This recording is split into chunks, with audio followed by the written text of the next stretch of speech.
അമേഠി വേണ്ട എന്ന് രാഹുൽ തീരുമാനിച്ചത് ഒറ്റ കാരണം കൊണ്ടായിരുന്നു. ആ തീരുമാനമെടുത്തത് രാഹുൽ ഗാന്ധിയുമാണ്. കാരണം ഗാന്ധി കുടുംബത്തിന് ഈ തീരുമാനമെടുക്കുന്നതിന് വേണ്ടിയുള്ള അവസരം കോൺഗ്രസ് നൽകുകയായിരുന്നല്ലോ. അതിനുള്ള അധികാരം അവർക്കാണ്. ആ കുടുംബം തീരുമാനിക്കട്ടെ എന്ന് നേരത്തെ തന്നെ മല്ലികാർജ്ജുൻ ഖർഗെ പറഞ്ഞിട്ടുള്ളതുമാണ്. അപ്പോൾ അങ്ങനെ തീരുമാനിക്കുമ്പോൾ അമേഠിയിൽ ജയസാധ്യത തീരെ ഇല്ല എന്ന ഒരു വിലയിരുത്തൽ സ്വയം നടത്തുകയായിരുന്നു. അങ്ങനെ അമേഠി വേണ്ട എന്ന് തീരുമാനിക്കുന്നു. റായ് ബറേലി എന്നത് ഒരു ഷുവർ സീറ്റാണ്. അതിപ്പോൾ വടക്കേ ഇന്ത്യയിൽ മുഴുവനായി നോക്കുകയാണെങ്കിൽ പോലും കോൺഗ്രസിന്റെ ഏക ഷുവർ സീറ്റ് എന്ന് വേണമെങ്കിൽ പറയാം റായ് ബറേലി. ഉത്തർപ്രദേശിൽ മാത്രമല്ല, വടക്കേ ഇന്ത്യൻ സംസ്ഥാനങ്ങൾ എടുത്താലും. അതുകൊണ്ട് രാഹുൽ അവിടെ മത്സരിക്കാൻ തീരുമാനിച്ചു. സിമ്പിൾ, ഇത്രയല്ലേ ഉള്ളൂ.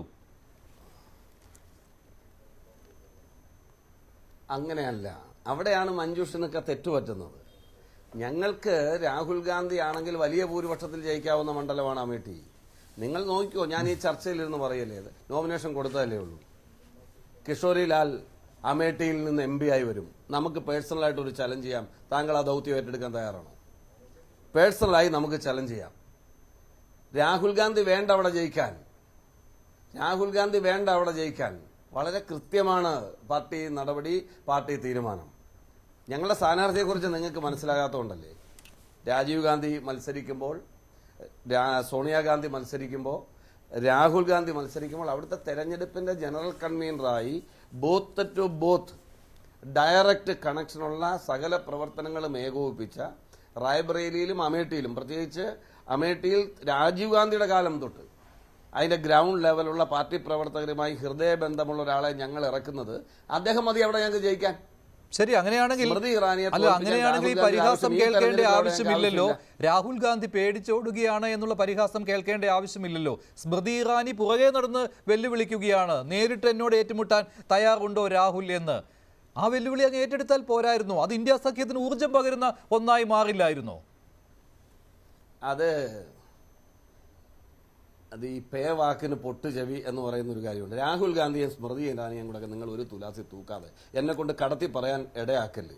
മനസ്സിലായില്ലേ? എന്നെ കൊണ്ട് കടത്തി പറയാൻ ഇടയാക്കരുത്. രാജ്യചരിത്രത്തിൽ ആദ്യമൊന്നും അല്ല ഒരു രാഷ്ട്രീയ നേതാവ് ഒന്നിലധികം മണ്ഡലങ്ങളിൽ മത്സരിക്കുന്നത്.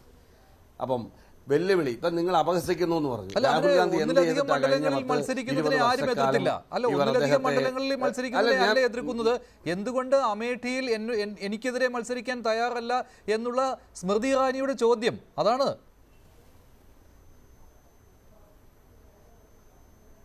അല്ല മഞ്ജുഷേ, നമുക്ക് പല ആളുകളെയും വെല്ലുവിളിക്കുക. എന്തുകൊണ്ട് പിണറായി വിജയൻ നരേന്ദ്രമോദിക്കെതിരെ മത്സരിക്കുന്നില്ല? എനിക്ക് ചോദിക്കരുത്. വീട്ടിലുണ്ട് വല്ല മുടക്കമുണ്ടോ എനിക്ക് ചോദിക്കുന്നതിന്? ആനി രാജയ്ക്ക് എന്തുകൊണ്ട് പോയി സ്മൃതി ഇറാനിക്കെതിരെ മത്സരിച്ചുകൂടാ? BJPക്കെതിരെയുള്ള പോരാട്ടമല്ലേ? എനിക്ക് ചോദിക്കരുത് ഈ ചർച്ചയിൽ. ആർക്കും എന്തും ചോദിക്കാമല്ലോ. ചോദ്യങ്ങൾ ചോദിച്ചുകൊണ്ടേയിരിക്കുക. തീരുമാനങ്ങൾ എടുക്കുന്ന ഒരു പാർട്ടിയാണ്. ആ പാർട്ടിയുടെ ഫ്യൂച്ചർ പൊളിറ്റിക്സ് നോക്കിയാണ് നമ്മൾ തീരുമാനം എടുക്കുന്നത്. മനസ്സിലായില്ലേ? ഒരു പാർട്ടി എവിടെ ഫ്യൂച്ചർ പൊളിറ്റിക്സ് ആണുള്ളത്? അല്ല, ഇതിലെന്ത് മേന്മയാണ്? ഇതിനകത്ത് എന്ത് മേന്മയാണ് ഉള്ളത്? റായ് ബറേലി തെരഞ്ഞെടുത്തതിലൂടെ എന്ത് മേന്മയാണ് കോൺഗ്രസിന് ഉള്ളത്? ഒരു സെക്കൻഡ്. അമേഠിയേക്കാൾ വേണമെങ്കിൽ രാഹുൽ അല്ലാതെ മറ്റാരെങ്കിലും മത്സരിച്ചാൽ ജയിച്ചു കയറാൻ പറ്റുന്ന മണ്ഡലമാണല്ലോ റായ് ബറേലി. അതിന്റെ പൊളിറ്റിക്സ് എന്താണ്? അതിന്റെ പൊളിറ്റിക്സ് സ്മൃതി ഇറാനിയെ പോലെ ഒരാളെ തോൽപ്പിക്കാൻ ഞങ്ങൾക്കൊരു സാധാരണ ഗ്രൗണ്ട് ലെവലിലുള്ള പ്രവർത്തകൻ മതി. അതിന് രാഹുൽ ഗാന്ധിയുടെ ആവശ്യമില്ല. അതാണ് ഒന്നാമത്തെ പൊളിറ്റിക്സ്. താങ്കൾ പറയുന്ന കാര്യങ്ങൾക്ക് മറുപടി പറയാനുള്ള അവസരം തരണം. മനസ്സിലായില്ലേ? അതിന്റെ ഇടയിൽ കയറി അതിന് ടേൺ ചെയ്യാൻ നിങ്ങൾ ശ്രമിക്കരുത്. അത് ചർച്ചയിൽ ഒരു മര്യാദയല്ല. നിങ്ങൾ പറഞ്ഞു അപഹസിക്കുന്നത്. രാഹുൽ ഗാന്ധി ഇത്രയും കാലം പിന്നെ ഇവരെന്താ ചെയ്തുകൊണ്ടിരിക്കുന്നത്? പുതിയതായിട്ട് റായ്ബറേലിയിൽ പോയപ്പോഴാണോ ഇവർ അപഹസിക്കുന്നത്? ആണോ? രാഹുൽ ഗാന്ധി എന്ത് പേരിട്ടാണ് ഇവർ വിളിച്ചിരുന്നത്? രാഹുൽ ഗാന്ധി എത്രത്തോളം മോശമായിട്ടാണ് ചിത്രീകരിച്ചിരുന്നത്? കേരളത്തിലെ CPMന്റെ ഏറ്റവും തലമുതിർന്ന, ഇന്ന് ഓർമ്മയില്ലാത്ത നേതാവ് മുതൽ ഇന്ത്യയുടെ പ്രധാനമന്ത്രി വരെ ഏതൊക്കെ രീതിയിൽ അദ്ദേഹത്തെ ആക്ഷേപിച്ചു, അപഹസിച്ചു. ഇപ്പം അത് മാറിയോ? ഇപ്പം അത് മാറിയിട്ട് ഇപ്പം എവിടെത്തി? ഇടയ്ക്ക് BJPയുടെ ഹാൻഡിലുകൾ രാവണനായി ചിത്രീകരിച്ചു ഇല്ലേ? അവർ വളരെ മോശമായി ചിത്രീകരിച്ച ഒരു പേരിൽ നിന്ന് അവർ തന്നെ മാറി രാവണനായി ചിത്രീകരിച്ചു. ഇപ്പം എന്താ പറയുന്നത്? രാജകുമാരൻ, യുവരാജാവ്. അപ്പം ഇന്നലെ വരെ പറഞ്ഞ ആംഗിളിൽ നിന്ന്, അപഹസിക്കലിൽ നിന്ന് അവർ തന്നെ മാറിയിരിക്കുന്നു. അതുകൊണ്ട് അവരവരുടെ ജോലി ചെയ്യട്ടെ. സംഘപരിവാറുകാരോ കോൺഗ്രസിന്റെ സ്ഥായിയായ വിരോധികളായിട്ടുള്ള ഏതെങ്കിലും ഇടതുപക്ഷക്കാരനുണ്ടെങ്കിൽ അവരാ പണി ചെയ്തോട്ടെന്ന്. കോൺഗ്രസിനെ സംബന്ധിച്ചിടത്തോളം ഞങ്ങൾക്ക് രാഹുൽ ഗാന്ധി ആരാണെന്ന് ഞങ്ങൾക്ക് ബോധ്യമുണ്ട്, രാജ്യത്തെ ജനങ്ങൾക്ക് ബോധ്യമുണ്ട്.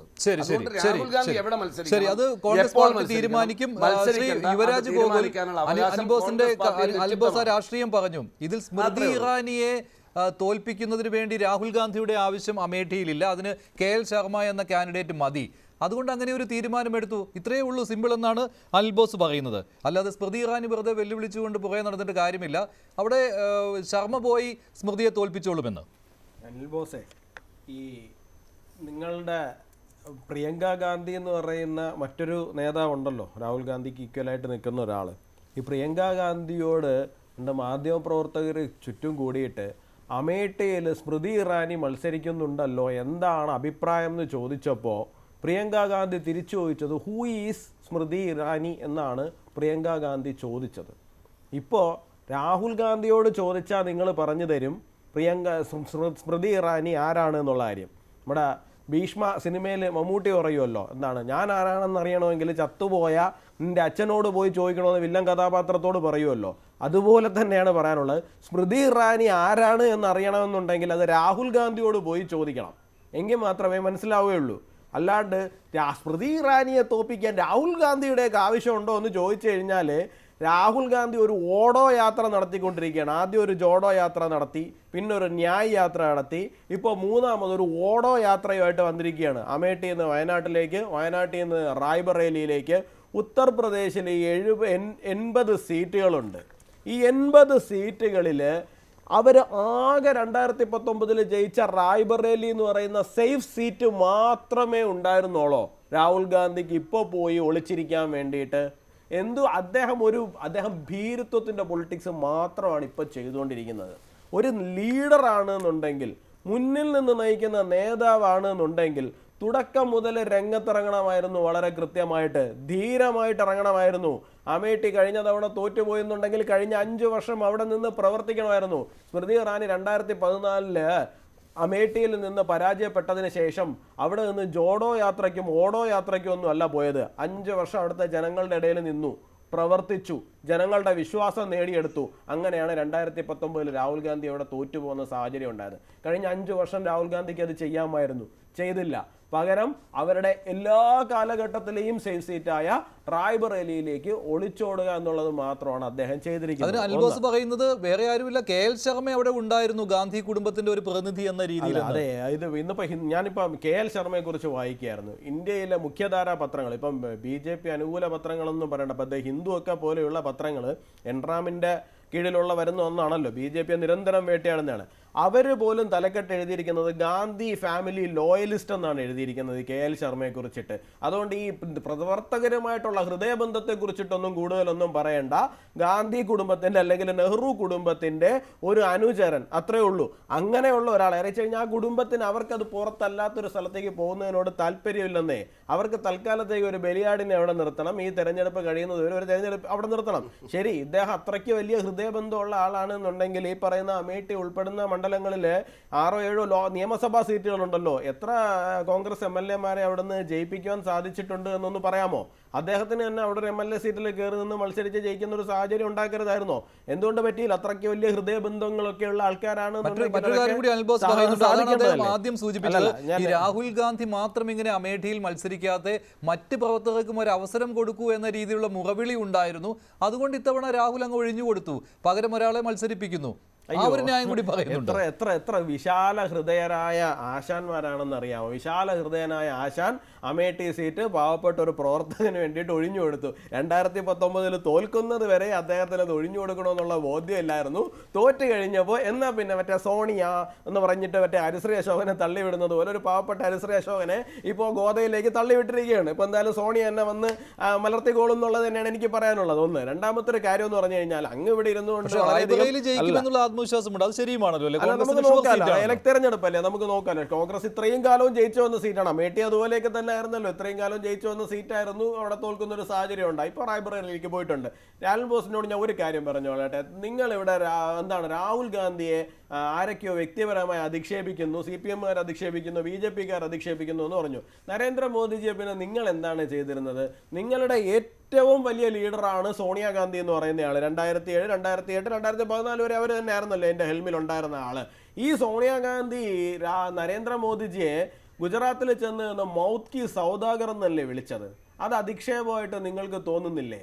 മരണത്തിന്റെ വ്യാപാരി എന്നല്ലേ അദ്ദേഹത്തെ വിളിച്ചത്? നിങ്ങൾക്ക് അധിക്ഷേപമായിട്ട് തോന്നിയിട്ടില്ലേ?